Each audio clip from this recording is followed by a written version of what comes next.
Hello and welcome back to a new episode of the Between the Bases podcast. Today is Sunday, June 24th, June 25th. Yankees have just took 2 out of 3 from the Texas Rangers. I'm saying goodbye. Yankees win.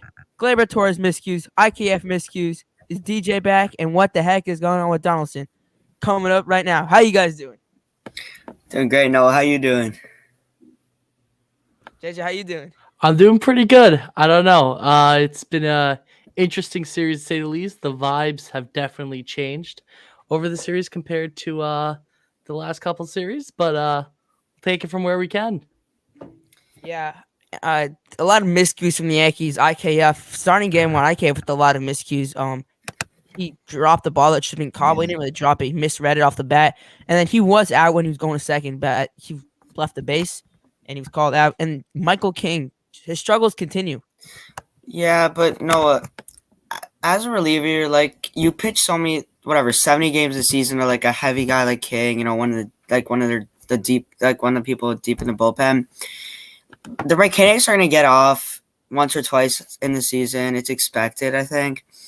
But he looked good today, and I think he's back. I haven't been thinking too much about it. I'm not too concerned about it. I think he'll be fine.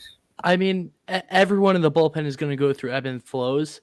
I mean, we just saw Michael King last year. I think he got hurt right before he would have had this type of struggle. And so now we're seeing him work through a struggle right now. He looked excellent today. I mean, he threw a sweeper in game one that just didn't sweep and it hung. And Adolis Garcia is not someone who's going to miss one of those. And he took that ball down the left field line.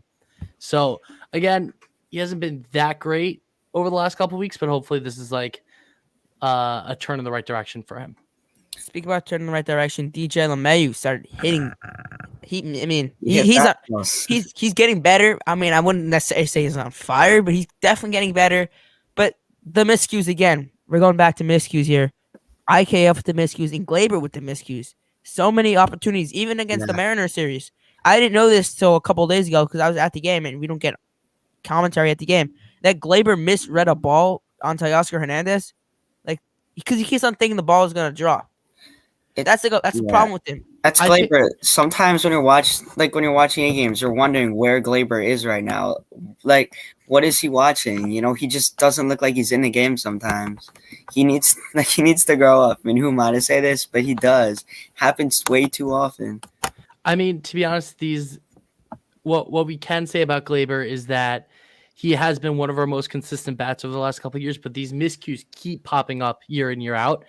And it makes it frustrating because he is a guy who can play 150 plus games a year for us. And to see him make these mistakes, it's like 150 games versus these miscues. You really have to weigh them, pros and cons. Today's was very frustrating because it felt like you go down 1-0 and then he puts the ball the opposite way, which is what he does when he's on. When he's hitting well, he's putting the ball the opposite way. And then it was a great play by Seager, but sorry, not Seager, Simeon. But still, it's the 3 steps off second. You wait to see if it's going to drop. And then if it drops, you take off. And it didn't drop. And instead he's caught up at third and he's doubled up. It's frustrating to watch that. Yeah, you saw the replay of that play. He looked at the ball. He was like, okay, I think that's going to fall. And he just went for it. That can't happen. No outs in the first inning. You're already down 1. You just can't do that. Just can't happen. When was the last time he was hurt? Because I don't ever remember him being hurt.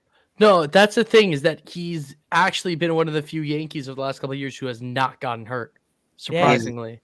Yeah. I remember he had COVID a couple times in 2020. I think he got 3 times. But yeah, he's one of those guys that just seems to be able to play all the time. And really makes you think. Yeah, but he tries to do a little too much on this team. There's no judge in this lineup. There needs to be this guy stepping up, and I think Gleyber is putting that all on him. But that's also, he's been our guy.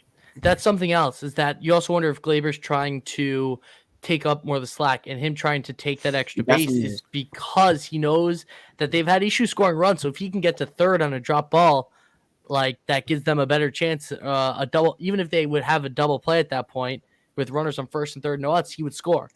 They're not going to try to double up the runner at home. So it's, I I understand why you would want to make that move, but it's been a list of like a lot of these mistakes happening recently for Glaber, and it starts to add up for the fan base, and a lot of fans are very frustrated right now.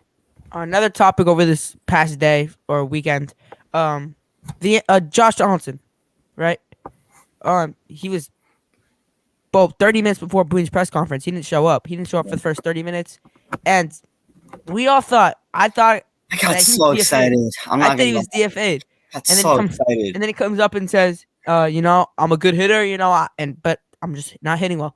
I mean, I I think his time is washed in the big leagues, and I think he will get DFA'd within the next month before I I get back from camp. Noah, I wish I could say I think the Yankees are going to DFA him. I just don't see it happening. He's been this bad the past 2 years. It's just not going to happen. The Yankees, they think he's, I think he's Mike Trout as a third baseman. He's just trash. There's no optimism when he's batting. He's going to strike out every time.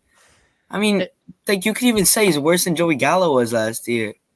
there are some points where it's like, why is he going up there to bat, and it reaches a point where I mean, the Yankees were willing to eat $10 million for Hicks. Are they willing to eat another $25 million on Donaldson? That's $35 million that they're just not eating. $25 million anymore. It's not. It's a little less, but it's around 20 mil. Around 20 mil at this point. Still a decent amount. They around, let's say, 8.5, 9 mil on Hicks's contract at this point. So, I mean, for Donaldson, like, you want him to do well when he hits the ball hard. He wants to like flip a bat, have some swagger. You want to root for a guy like that. And his defensively at third, he's probably our best defensive third baseman. And like, it is light and day. I love DJ at third. He's not a third baseman. IKF also, like, doesn't seem like he's a natural third baseman. He's solid, and I know he want to go to glove there, but also, like, I'm a little jittery when he's at third. But when JD is at third, there's a line drive right at him. I trust him normally to like snag it and get the throw across. He's a natural third baseman, but offensively, he's not cutting it. And right now, it's terrible on this team. This is a topic I brought up before. DJ LeMahieu, is he starting to come into form? He's been, I wouldn't say on fire. He's been okay. He's been putting the bat on the ball. That's what we need from DJ. Will he like snap out of this, or you think it's going to continue and good at bats? The reason you could think he's snapping out of it is because this whole year he hasn't been able to hit fastballs. He's been able to hit fastballs recently. That will be the thing that's pointing to him hitting well again. But it's only been a few games. He hasn't really been hot, so we don't know.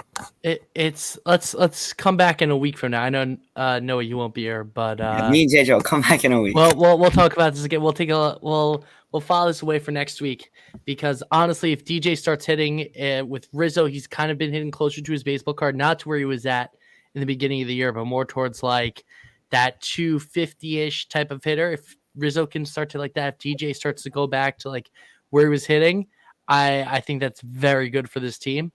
It kind of takes something off Glaber. Like, again, I think Glaber's pressing. That's why he tried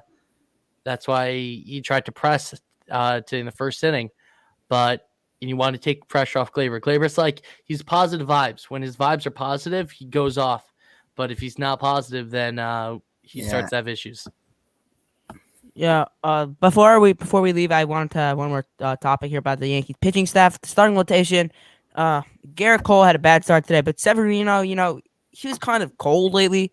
6.04 ERA, and he kind of found it yesterday. And we also have Carlos Rodon, who's scheduled to come back on July 5th. July 5th, yeah. Yeah, and the Somerset Patriots had the JJ's wearing. For that. I mean, yeah. So Rodon, from the updates I saw, he looked really good. He looked really good, yeah. He looked really good. He was pitching in a downpour today, so take everything like today with a little bit of a grain of salt.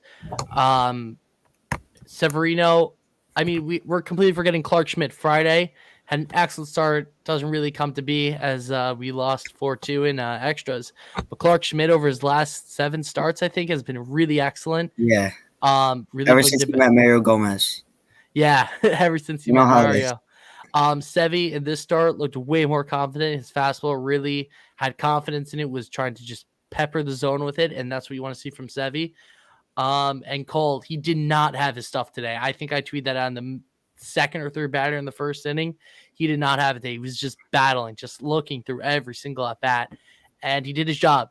I think it was 4 2/3 or 5 innings. I Four don't and two remember. thirds. 4 2/3 and 107 pitches. Like that's your ace just battled today, and he kept us in it.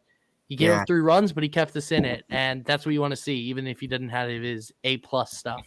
About Rodon's batting side, he went 4 innings. He threw 48 pitches, 4 strikeouts. He gave up 1 hit, no walks. If all goes, Also about Garrett Cole's start today, he had 21 swing and missage, which was a season high this year, so that's a positive from the outing.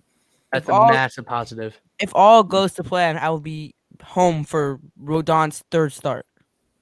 If all goes to plan, I just did the math against the Mets, July 25th against the Mets. Oh, Sounds good. is that? I mean, that's when I thought Judge that would be his fourth, no? They're not gonna keep him on a normal schedule. They'll probably piggyback him, or they'll Yeah. 6-day start him. They're not gonna keep him on a 5-day schedule off the start. I Just mean, be his careful with that. second, I think his it's second, possible to do. his second start is lined up to be in course. I wonder if they keep. Yeah, up the strength. they're gonna either try to push off that start, or they're gonna scratch him. Like there's no way they let him start. I mean, Coors. but there's a big Why problem not? there because they play Colorado the week after the All-Star break. So do you want to have him sit out another week, or do you want to have him playing course? I So think that's you come that's playing the whole Coors. question of like people have been saying that the Yankees are just gonna hold Rodon in the minors until after the All-Star break. But it is a good question. Do you want to pitch him maybe July 5th instead? And then you have to pitch him in Colorado. But that I is mean, a very good question. Selfishly, wanna I'd rather ask- pick him off. What's the problem with him pitching in Colorado? Like, he might get shelled, but It's confidence. It's all confidence reasons. yeah, but he's close. It's still, you want a guy to come back in and just feel comfortable. You want him to have also from a New York media perspective, and the Yankees know this, I think, better than almost any team in the world with how the media treats their players. But Yeah. if Rodon comes back, has a good first start, and then they go to Colorado and has a good second start, everyone's going to say the first start is a fluke. And if he has a bad first start, then you can kind of like play it off as like, okay, it was a bad first start. But if he comes back to Colorado and they have a good start, then people say, oh, it's Colorado, like they're bad. So no matter what happens, it's a lose-lose situation. So we'll see what the Yankees do. Be interesting to see how they play this. All right, guys, let's talk about what's going to be happening with the podcast over the next month. Noah will be going to camp for 1 month. So me and JJ and I will be doing the podcast for them. Yeah, I said that right. Yeah, you got it. Yeah, we're doing the podcast. School's over. We're still being good with grammar though. I might be making a special guest appearance on July 14th. Not Yes, July 14th. that might be happening. Earlier. It's I don't. the Thursday of the All-Star break. So I'll be back before, hopefully, we'll just discuss that Colorado start with Rodon. Because Hopefully. I'll be in Boston. July on 14th is a Friday. the 13th, yeah, 13th. 13th. Okay. I'm back for Yankees Mets. So, Good to know. yeah, but JJ will be taking my spot on the podcast. Hopefully For when now. I come back, we'll have another one of just us three, and then me and Mo will go back to how we normally do it. Yeah, I just want to say one thing, guys. There's no kiss cam at Yankee Stadium, so that's a false rumor. I caught a home run. Man, I didn't catch a home run. I barely caught the home run. Didn't catch the home run. Yeah, It guys. landed- Noah got recognized at the Yankee game from between the bases. Oh, True that's story. fire. That's awesome. That's The guy that got the home run. Yeah. You guys got anything else to add? No, nothing. All right, guys. Thank you for watching. Make sure to like, subscribe, and share. Have a great night. Have a good night, guys. Have a good night.